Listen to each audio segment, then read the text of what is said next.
कहाँ तक आए थे कल की तासिका में, बताइएगा थोड़ा।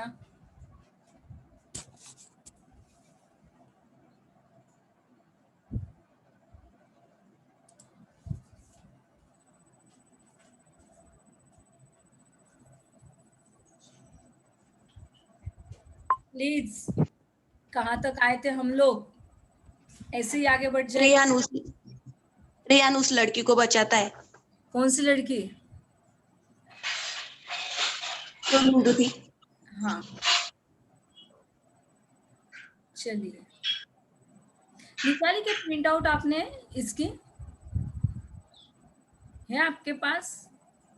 पढ़ी आपने ये कहानी पूरी? Yes ma'am. Okay okay okay. चलिए, हमारा जो रेहान है, रेहान एक छत से दूसरी छत पर जा रहा है दोस्तों। एक्चुअल में देखा जाए तो हमारा रेहान पागल हो गया है सुरैया आपा के प्यार में। और जब कोई भी व्यक्ति प्यार में पागल हो जाता है तो उसकी हालत रेहान की जैसी होती है, इसमें कोई दोहराई नहीं है। और जब रेहान एक एक करके छत पर छत चला जाता है तो उसी समय में एक इंसिडेंट उसके साथ घटित होता है। बचाओ बचाओ की आवाज़ जब नीचे से आती है तो तुरंत हमारा रेहान उस जगह पर नीचे आता है और आंगन में कूदता है, तेजी से उस दालान की ओर बढ़ता है। और जिस आवाज को बुलंद जहाँ से आवाज बुलंद हो रही है उस दरवाजे पर वो जोर से पैर मारता है और दरवाजे से जो भिड़े हुए लोग थे वो दरवाजे के पट खुल जाते हैं। और एक लड़की है जिसे पकड़ते हुए दो लड़के खड़े हुए हैं और वो लड़की अपने आप को छुड़ाने का प्रयास कर रही है। और पास ही सूखा सा लड़का वहां पर बैठा हुआ है और वो बीड़ी पी रहा है। क्या बात है! रेहान की आवाज से वो चौंक कर उछले और फिर उग्रता से आगे बढ़े। पहचाना नहीं, अपना पार्टनर है यार, एक ने हंसते हुए कहा। देखिए ना किस प्रकार से यदि हम इस टाइप के लड़कों की बात करते हैं तो कई प्रकार के कांड हमारे देश में हो चुके हैं। आप सभी लोग परिचित हैं, निर्भया के कांड से हैं, डॉक्टर के कांड से हैं, हर किसी कांड से हम सभी लोग परिचित हो जाते हैं। तो इससे सीख क्या लेनी है? देखिए मतलब ये उस समय की बात है दोस्तों कि जब हिंदू मुस्लिम का झगड़ा हुआ था, कर्फ्यू लगने ही वाला था और उस आपाधापी में ये लड़के लोग उस बच्ची को उठाकर बेला फुसलाकर वहां तक लेकर आए थे। और गुनाह की आग में उनकी वासना की लकड़ी जो है वो दब उठी थी और दोनों लड़के पगलाए हुए थे और इतनी मुश्किल कम कोशिशों से वह बेला फुसला कर लड़की को लाए थे। लेकिन रेहान खुद का सारा मजा किरकिरा कर रहा है।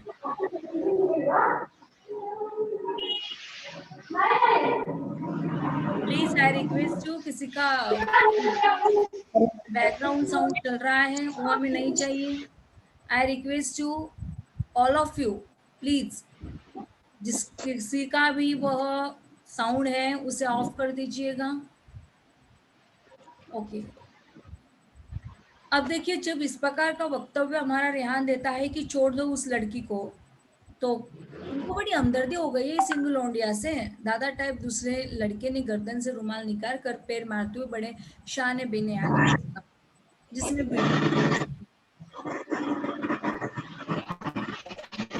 कौन आवाज कर रहा है? देखिए, कल की तासिका में भी ऐसा हुआ था, आपको रिमूव कर दिया गया था, आज भी रिमूव करवा देंगे आपको। जो भी आप प्रॉब्लम क्रिएट कर रहे हैं, प्लीज आई रिक्वेस्ट यू, बार बार परेशानी में डालने का प्रयास मत कीजिएगा। बस आप आपका माइक ऑफ कीजिए।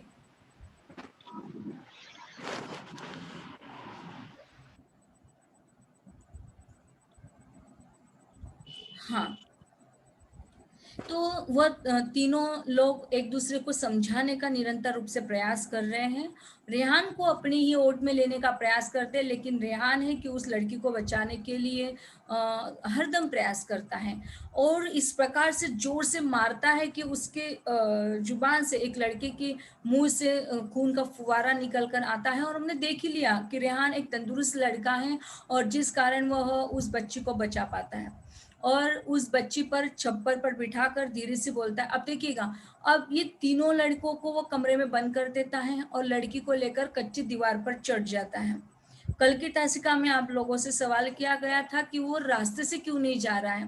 पहली चीज तो है कि निशिगंधा जी ने बताया था कि सामाजिक मर्यादाएं होती है कि वो लड़का मुसलमान है, मुस्लिम लड़का और हिंदू लड़की जा नहीं सकती हैं। एक सामाजिक मर्यादाओं में, सामाजिक बंधनों में दोनों बस गए हैं। साथ ही में हम लोग देख चुके हैं कि सामाजिक मर्यादाओं के साथ साथ पुलिस का कठोर प्रबंध वहां पर किया गया है और जिस कारण दोनों आसानी से वहां से नहीं जा सकते थे। तीसरी बात यह है कि उस लड़की को भले ही दो लड़के उठाकर लेकर आए थे, लेकिन समाज उन दोनों पर किस दृष्टि से देखेगा और लड़की उस दृष्टि से फालतू में परेशान हो जाएगी, बदनामी हो जाएगी, इस डर से भी हमारा रेहान उस कच्ची दीवारों पर चढ़ा देता है और लड़की के दोनों हाथों से उसे ऊपर उठा लेता है। नरगिस से वो 2-3 साल बड़ी होगी, छप्पर पर बिठाकर वो धीरे से उसको बोलता है। यहाँ तक हम लोग आए थे, यदि आपको याद आ गया हो तो। अब आपकी यदि इच्छा होती है, आपकी यदि आज्ञा होती है तो हम लोग आगे बढ़ सकते हैं। बताइएगा आप। आगे बढ़ना चाहते हो? मैम आगे बढ़। ओके, थैंक यू बेटा। तुम्हारे पिताजी का नाम, अब देखिएगा कि दोनों एक दूसरे के साथ बात कर रहे हैं। पहली चीज तो है कि लड़की और दूसरा हमारा रेहान। तो तुम्हारे पिताजी का नाम राम खिलावन। लड़की कांप रही है, अभी भी उसके शरीर की कंपन नहीं गई है। नुक्कड़ वाली पंचुरिया की दुकान, हाँ वो हमारे बापू की है, लड़की ने उत्साहित होकर कहा। अच्छा, अब इस भयानक माहौल में तुम्हें घर तक मैं कैसे पहुंचाऊं? हमारा चचा पुलिस में सिपहिया है, लड़की ने बोलेपन से कहा। अब देखिए, पुलिस वालों से डर लगता है रेहान को, ऐसा बिल्कुल नहीं है, लेकिन अब मैं तुझे इस समय में कैसे घर पहुंचाऊं, ये डर उसके दिल में है। होंगे। अब लड़की कहती है कि मेरे जो चचा है, वो मेरे चचा पुलिस में सिपहिया है। रेहान को इससे कुछ लेना देना नहीं है। रेहान कहता होंगे। लापरवाही से रेहान ने कहा। उसके दिमाग में एक ही बात थी कि लड़की की बदनामी न हो। सामने एक ही रास्ता है, छप्पर छप्पर चलता इधर उधर जाए, मगर ये लड़की, तुम चल पाओगे छप्पर पर, और वो भी बिना शोर किए? रेहान ने पूछा। अब देखिए, दोनों को अपनी जान तो बचानी है, साथ में उस लड़की की बदनामी से भी उसे डर लगता है कि कहीं इस बच्ची की बदनामी न हो जाए।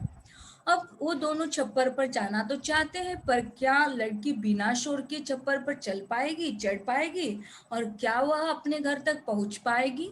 इन सभी प्रश्नों के उत्तर हम अभी बता पाएंगे। लड़की कहती है, रेहान उसे पूछता है, क्या तुम चल पाओगे छप्पर पर और भी बिना शोर किए? लड़की कहती, काहे नहीं। लड़की उसे उत्साह से बोली। घंटाघर से 3 का घर पहुंचा। मतलब देखिएगा कि घंटाघर से 3 का गंजर गुजरा, 3 बज चुके हैं।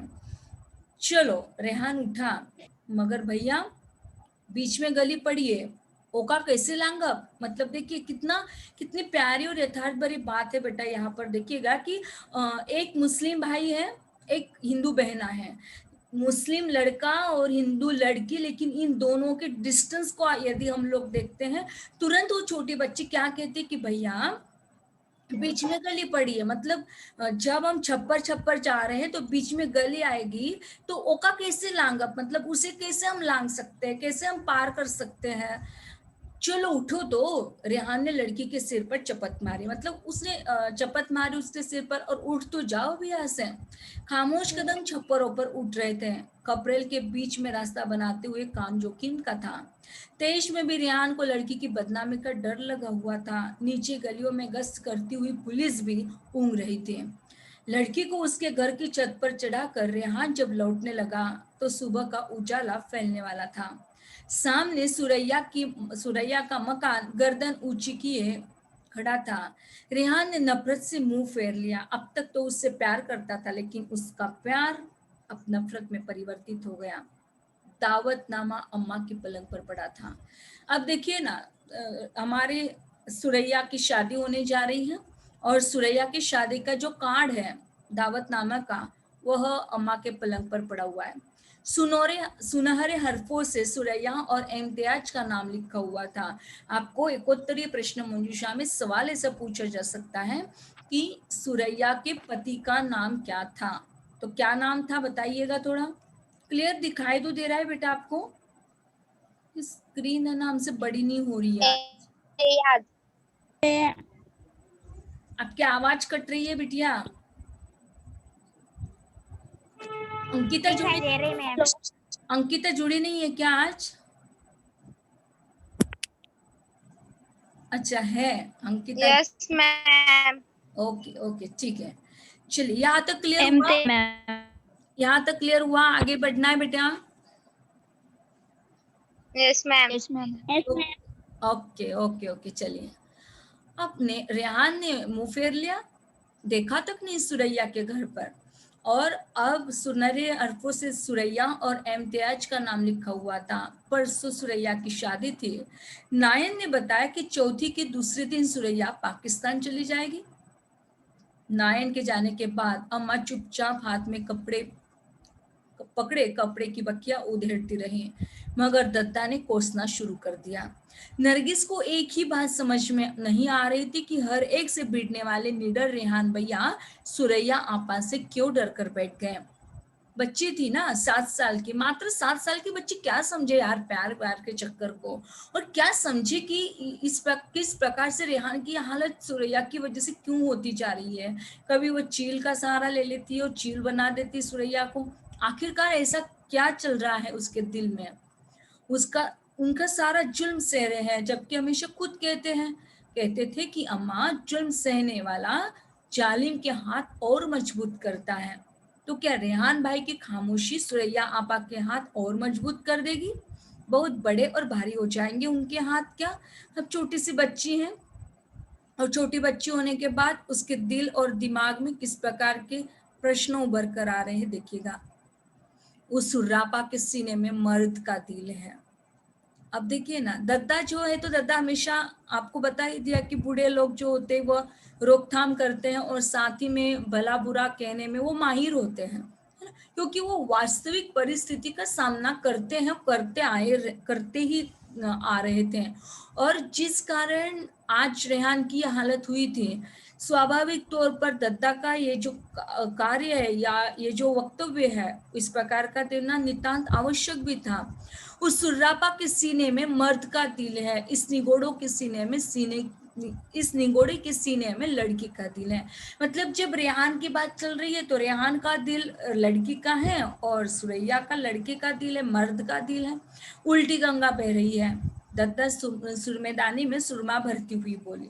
सुरमा पता होगा आपको, एक कांच की शीशी होती है छोटी सी, और जिसमें ब्लैकिश होता है वह सुरमा, जिसमें हम लोग आंखों में लगाते हैं। आपको पता नहीं होगा लेकिन आपके पेरेंट्स को पता होगा, आपके पिता को खास तौर पर, क्योंकि पापा लगाया करते हैं जब आंखों में दर्द होता है, तब उस समय में पापा जी लगाया करते थे। जब यदि हम अपने बचपनों के दिनों को याद करते, आज भी यदि होगा आपके घर में तो ये जो सुरमेदानी है उसमें वो सुरमा भरती हुई बोलती है कि दोनों में कितना डिस्टेंस है। एक लड़का है, लड़की का दिल रखता है, एक लड़की है जो मर्द का दिल रखती है। पलंग पर सोए रेहान भाई के पास दबे पांव नरगिस पहुंची। धीरे धीरे उनके बाजू पर, जो उनकी बाहू थी ना बहुत बड़ी थी, और उन बाजू पर वह हाथ फेरे, मछलियों की शक्ति का अंदाजा लगाया। पत्थर है पत्थर, नरगिस ने सोचा। मुड़कर सामने गई ताकि चेहरे का मुआयना करें। गाल अभी भी लाल है। बीमार कमजोर होते तो चेहरा पीला होता। मुंह पर बैठी मक्खी अकाती हुई नरगिस को इत्मीनान हुआ। क्या है भाई की क्यों चक्कर लगा रही है, सोने दे उसे, दद्दा ने नरगिस को झिड़का। देखिए ना, घर में ऐसा यदि इंसिडेंट हो जाता है, भैया यदि बीमार होता है, भैया की यदि कोई बात हो जाती है, तो बहनें खास तौर पर भाई के आगे पीछे चली जाती हैं, और भाई लोग भी बहनों के आगे पीछे ऐसे ही घूमते हैं। पता नहीं आपके घर का माहौल कैसे है, क्या आपके परिवार में ऐसा घटित होता है कि आपका भाई जब बीमार होता है तो आप आपके परिवार के भाई के साथ इस प्रकार की यात्रा करते हो जिस प्रकार से हमारी छोटी सी बिटिया रानी कर रही है, जिसका नाम सुरैया है।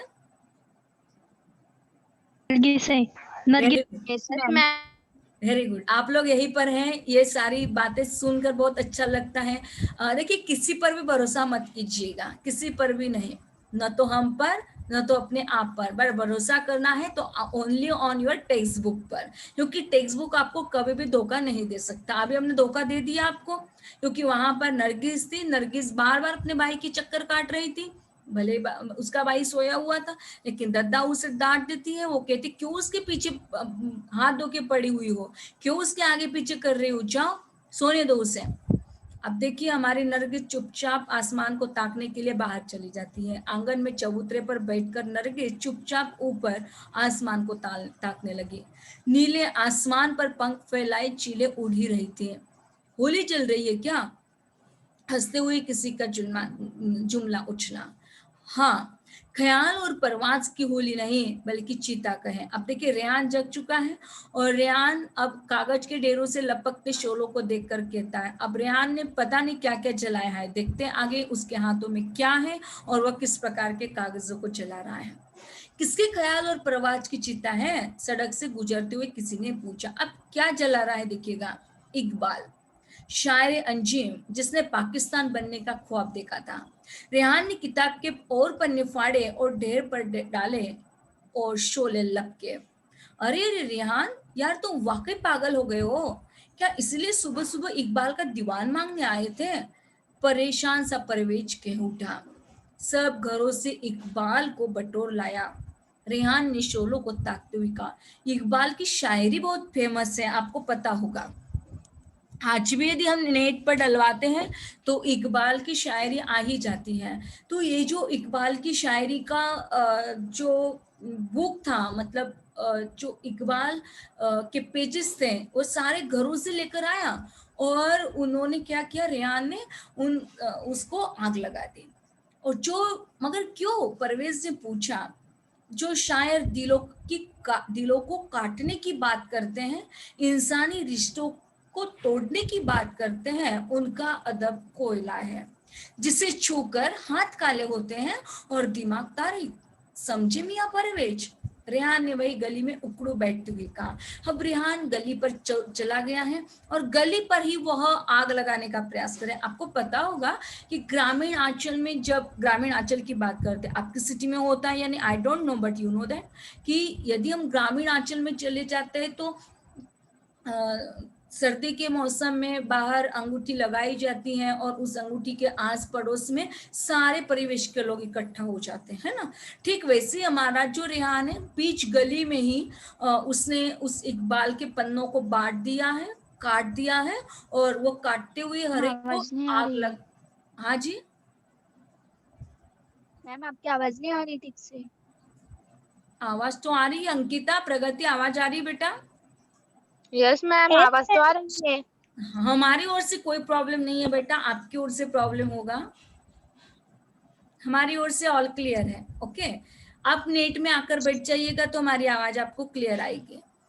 हाँ, तो हम बात कर रहे थे, उसने इकबाल को उठा लिया। और इकबाल को क्यों उठाया, क्यों वो पूछता है कि तूने इकबाल के पन्नों को क्यों फाड़ा, क्योंकि वो कहता है कि जो शायर दिलों को काटने की बात करता है, इंसानी रिश्तों को तोड़ने की बात करता है, इसका मन अदब केवल कोयला होता है और जिसे छूकर हाथ काले होते हैं और दिमाग तारीक। अब इस प्रकार का उत्तरदायित्व तो यदि रेहान के साथ हो रहा है तो रेहान क्या सोचेगा, क्या समझेगा? समझे मियां परवेज, रेहान ने वही गली में उकड़ू बैठा हुआ है और वो कार्य करते जा रहा है। खुद इकबाल आए थे क्या तुमसे, खुद इकबाल आए थे क्या कहने तुमसे? सलीम ने उसे झिंझोड़ा। गली में चारों तरफ इकबाल के शेर काला कागज बनकर उड़ रहे थे। आपको पता होगा बिटिया रानी कि जैसे हम लोग किसी कागजों को जलाते हैं तो कागजों को जलाने के पश्चात वो कागज ऊपर धुआं बनकर उठ जाते हैं, और यही नहीं तो उस काले काले जो चिट्टे होते हैं वो भी उठ जाते हैं। नहीं, मगर जो कहते हैं और जो समझते हैं वो ये जान ले कि ये इल्जाम के कटघरे में खड़ा करके कोई उस शायर की शख्सियत के परखचे भी उड़ा सकता है। रेहान ने गोद में रखे कागज उसमें और फेंक दिए। अब वो फेंकता जा रहा है, निरंतर रूप से जलाता जा रहा है। सुरैया का गम इकबाल को जलाकर कम हो जाएगा क्या? परवेज ने धीरे से कहा। कौन सुरैया, कौन Suraiya? Who is this person? मैं नहीं जानता, रेहान ने हंसकर पूछा। तुम्हारी महबूबा और कौन? असलम जल कर बोला। दीवाने हो क्या?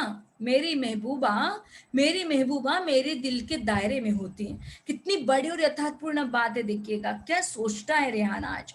रेहान को जब उसके साथी चिढ़ा रहे हैं कि तुम दीवाने बन गए हो, इकबाल को जलाकर क्या तुम्हारा सुरैया का गम कम हो जाएगा?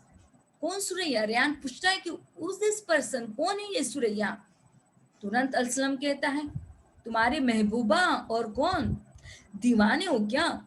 मेरी महबूबा मेरे दिल के दायरे में होती है। किस कमबख्त का नाम ले रहे हो जो अपनी सरहद का आर पार भी नहीं समझती? अहम, रेहान ने केका लगाते हुए कहा। अब रेहान चिढ़ गया है पूरी तरीके से, नफरत कर रहा है आज सुरैया से, जिसके साथ प्यार कर रहा था, जिसके साथ प्यार की बात कर रहा था। आज वो उसके साथ बात नहीं करना चाहता। अंग्रेजों ने हमें फसाद की शक्ल में पाकिस्तान तोहफे में दिया, और हम इस जख्म को जब तक जिएंगे पालते रहेंगे। करे भी क्या?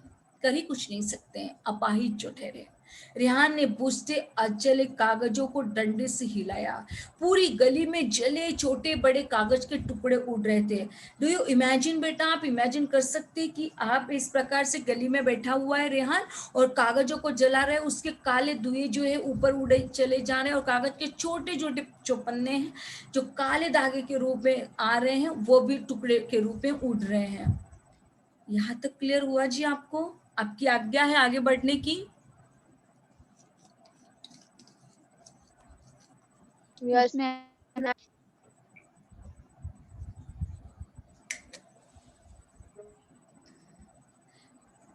मेरे गम को सुरैया की सरहदों में कैद करके तुम सब हकीकत से फरारी चाहते थे, रेहान ने हंसते हुए कहा। जेब से सुनहरी डिबिया निकालकर बची राख उसमें एहतियात से भरी और डिबिया बंद करके दोबारा जेब में रख दी। अब देखिए, एक सुनहरी डिबिया निकाली, और उस सुनहरी डिबिया में उसने क्या ली? उस जलाए हुए कागजों की जो राख थी, उस राख को उसने उठाया और उस सुनहरी डिबिया में डाल दिया, और उस डिबिया को बंद करके फिर से जेब में रख दिया। मगर दोस्त, ये फरारी कब तक? कहीं पर जाकर बंद गली में सिर्फ फूटेगा ही, तब इस दीवाने को याद कर लेना, रेहान ने कहा, और घर की तरफ घर चल पड़ा। आलम और परवेज के साथ खड़े दूसरों ने नाउम्मीदी से सिर हिलाया, जैसे कह रहे हो अब इसका ठीक होना नामुमकिन है। बेचारा राख से भरी डिबिया शादी के दिन सुरैया को भेजकर रेहान के दिल को करार आ गया था। रेहान ने गिफ्ट के तौर पर उसे क्या दिया? तो रेहान ने गिफ्ट के तौर पर उसे जले हुए राख दे दिए। दद्दा को जितना डर था वह सब धरा का धरा रह गया। पूरे 2 दिन ऐसा घोड़ा बेच कर रेहान सोया जैसे उसी के घर से लड़की की डोली उठी हो। गली में कुछ लड़के अवश्य दुकानदारों से पूछ रहे थे कि क्या बात है, वह दीवाना रेहान नजर नहीं आ रहा है। हंसकर दुकानदार भी चुप हो जाते हैं। सबको रेहान से प्यार था। राम खिलावन तो जैसे रेहान के हाथों ही बीत गया था। सरस्वती वाली बात क्या भूलने वाली थी? उस दिस पर्सन कौन है ये राम खिलावन, और क्यों वह रेहान के हाथों बिक गया था? क्या रीजन हो सकता है? ये वाक्य मेरी समझ में नहीं आ रहा है। कौन है आप में से जो मुझे समझाएगा?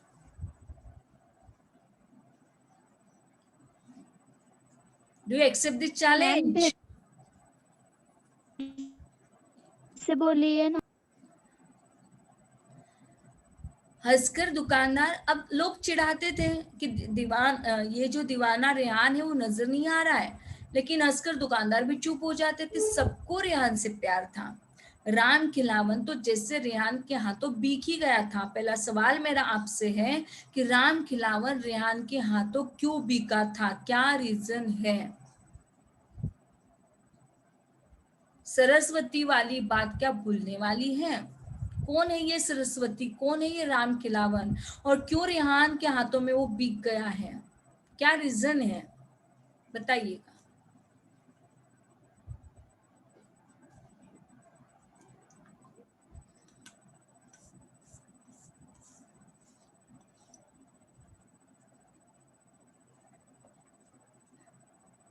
इतने लोग जुड़े हुए हो, कोई भी इमेजिन नहीं कर सकता है बेटा? कोई भी लॉजिक नहीं लगा सकता है?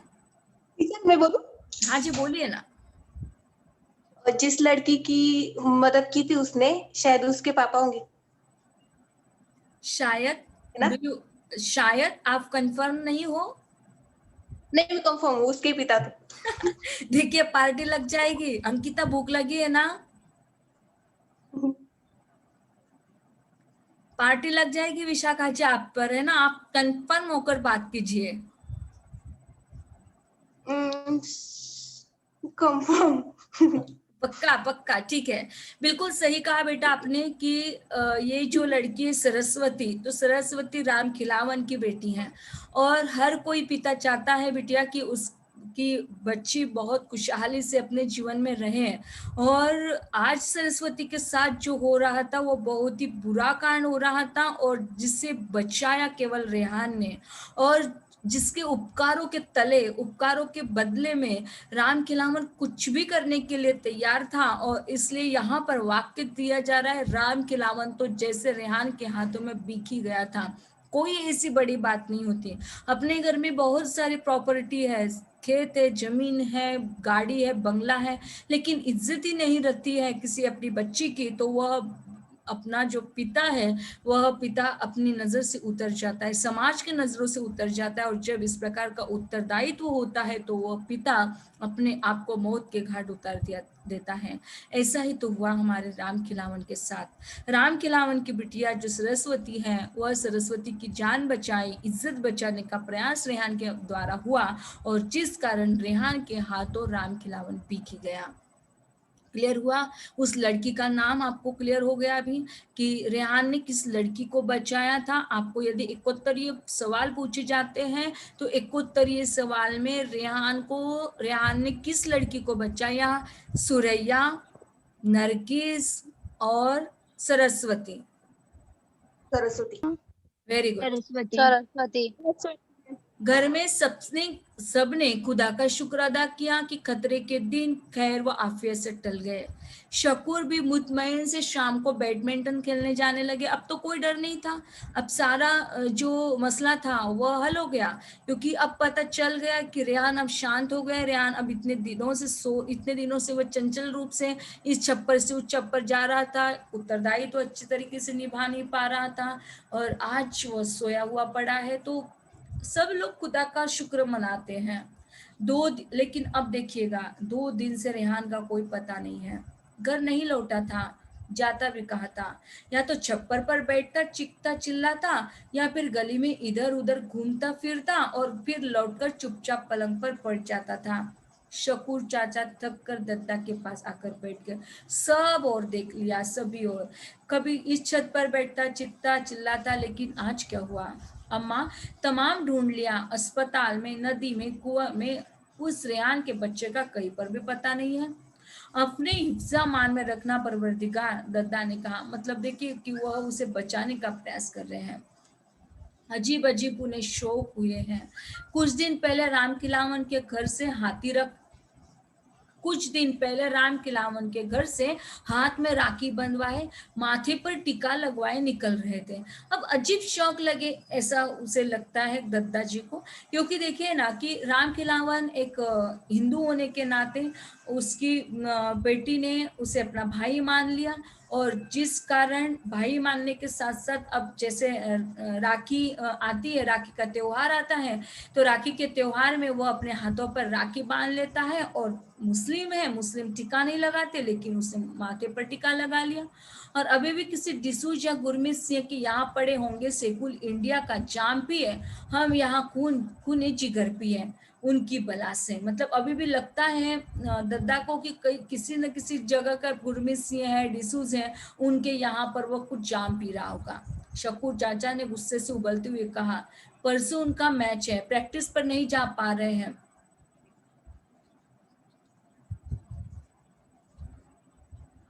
उनकी बीबी रजिया भी मायके गई है, वहां उनके भाई की तबीयत खराब है। उनकी कभी भी झुंझलाहट भी इस गुस्से में मौजूद थी। अम्मा चुपचाप काम में लगी थी। रेहान भाई के मामले में उनकी कोई राय ही नहीं रहती है। क्या बोलेगी अम्मा, जिसका बेटा उसने खुद खो चुका है? क्या कह सकती हैं? दत्ता तो फिर भी कुछ वाक्य कहलवा दे, लेकिन कुछ भी बात करने के लिए अम्मा तैयार नहीं है। घर में हंगामा है। अम्मा की लंबी खामोशी उनकी अपनी चीखों से चनाकेदार आवाज के साथ टूटी है। शीशे ही शीशे बिखरे हैं, चीखे हैं कि रुकने का नाम नहीं ले रही है। शकूर चचा घुटनों के बल रेहान भाई की लाश के पास बैठे हैं। अब्बा दीवार से सिर टिकाए खामोश खड़े हैं। दद्दा का हाल बुरा है, किसे कौन संभाले। 2 हफ्ते के बाद रेहान भाई की लाश नैनी के पास नावदान से निकली है। बदन पर ढेरों चाकू के निशान हैं, जख्मों से बदबू फूट रही है और पेट की अंतड़ियों में कीड़े रेंग रहे हैं। घर में पूरा मोहल्ला उमड़ा है। सरस्वती और राम खिलावन का रोना तो रुक ही नहीं रहा। नरगिस सरस्वती की लाल आंखें देखकर सोचती है, अगर सुरैया आपा यहाँ होती तो क्या वह रोती। मगर सुरैया आपा यहाँ होती तो भैया मरते ही क्यों। भीड़ में 3 लड़कों के बारे में कानाफूसी चल रही है। कुछ लोगों को उन्हीं पर शक है। कौन होंगे वह 3 लड़के। नरगिस सोचते सोचते थक जाती है। परवेज, असलम और शाहिद भाई तीनों तो भैया के पास बैठे रो रहे हैं। ये भैया को क्यों मारेंगे। धूप आधे आंगन में भर गई थी। भीड़ चढ़ने लगी थी।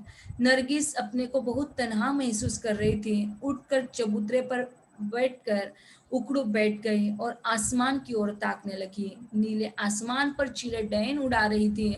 कहीं दूर से आवाज उभरी, अंडे बच्चे वाली चील चिलोरिया। घबरा कर नरगिस ने भैया को देखा। आज तो भैया सचमुच मर गए, कही चील। वह तेजी से भैया से लिपटने भागी। आधी राह में दादी ने उसे पकड़ लिया। कहाँ चले। नरगिस ने घबरा कर दद्दा को देखा। उसे ये बात समझ में नहीं आ रही थी कि बदला भैया से चीलों को लेना था, मगर ये कीड़े कहाँ से आ गए।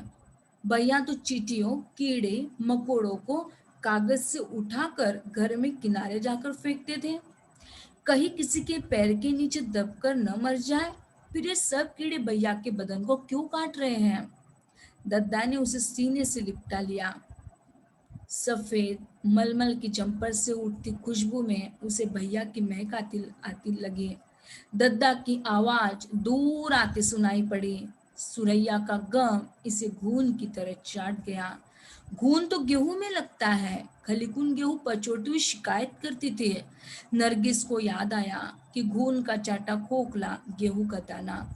दद्दा के सीने से मुंह हटाकर उसने भैया की तरफ देखा। तो क्या सुरैया आपा घून थी।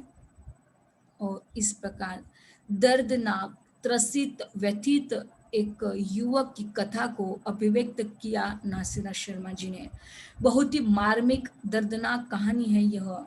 दर्दनाक कहे कि वस्तु स्थिति है, यथार्थपूर्ण कहानी का चित्रांकन हमने आप सभी के सम्मुख रखा। डू यू अंडरस्टैंड बेटा। क्लियर हुआ आप सभी लोगों को। Yes ma'am. कितना दर्द हुआ देखिए। और न हो पाए बेटा कि हम इस प्रकार के रेहान को बचा पाए। समाज में आज भी कई प्रकार के तमाम ऐसे रेहान हैं जो अपने आप को, अपने अस्तित्व को नष्ट करते जा रहे हैं। अब यहाँ पर तो हमने देख लिया कि किस प्रकार से उसका दारुणिक कारुणिक अंत हो गया। उसके पूरे शरीर पर किसी ने, बदन पर किस प्रकार को मारा था, इसे भी हम लोग देख चुके हैं। लेकिन हो सकता है कि कई लड़कियों के ना कहने के बाद उस लड़की की हालत क्या हुई हो। तो फंसने से पहले, फंसाने से पहले दोनों को देखना है, परखना है। यदि हमें इस कहानी की सीख लेनी है तो आपने इस कहानी की सीख क्या ली। यह सवाल आपसे यदि पूछा जाता है तो क्या आपने इस कहानी से क्या लिया, बताइएगा। क्या लिया आपने इस किसी के कहानी से। भावनाओं के साथ नहीं खेलना चाहिए। हाँ जी, किसी के भावनाओं के साथ ना खेलना चाहिए। Very good. और बिल्कुल सही है।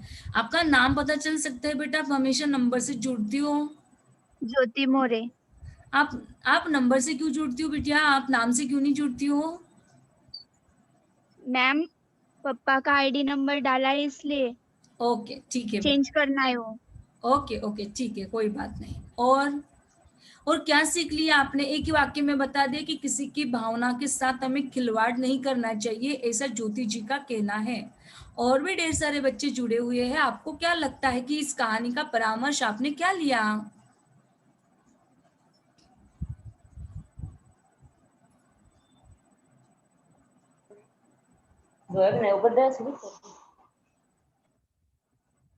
पूजा शर्मा,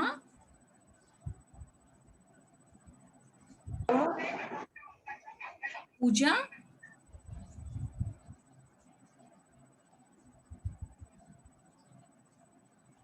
हमेशा सत्य का साथ देना चाहिए ma'am. Very good very good. और निशिगंधा जी? जैसे रेहान ने सत्य का साथ दिया और उस लड़की को बचाया, वैसे ही हमेशा सत्य का साथ देना चाहिए। Very good. और बढ़ते जाइए, एक एक वाक्य से वाकिफ हो जाइएगा आप।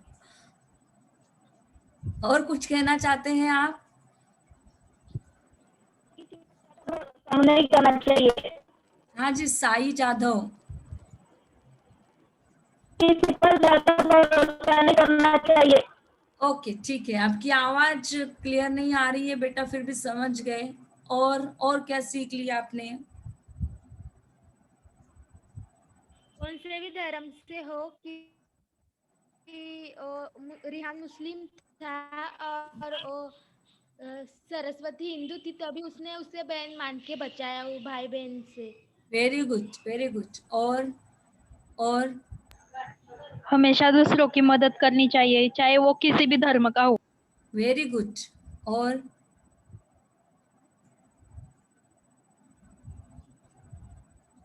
और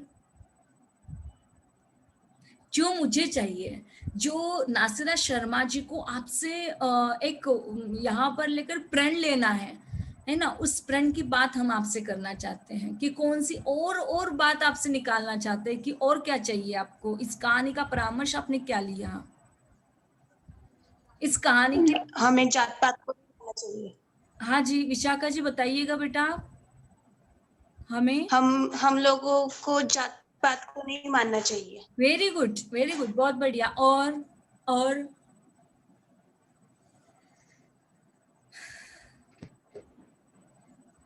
मैम, हाँ जी,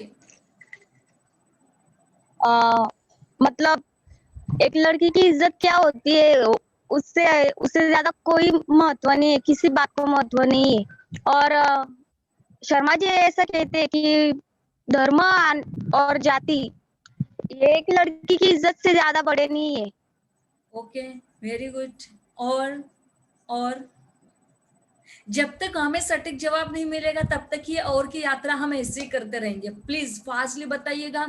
1 ही मिनट हमारे पास, 1 मिनट और 7 सेकंड, 5 ही बचे हैं अभी। जल्दी जल्दी जल्दी, समय नहीं अपने पास। किसी प्रेम चक्कर में नहीं पड़ना चाहिए। एग्जैक्टली कौन है यहाँ प्रेम चक्कर वाली? नाम बताइएगा। नाम मैम नाम। निशिगंधा।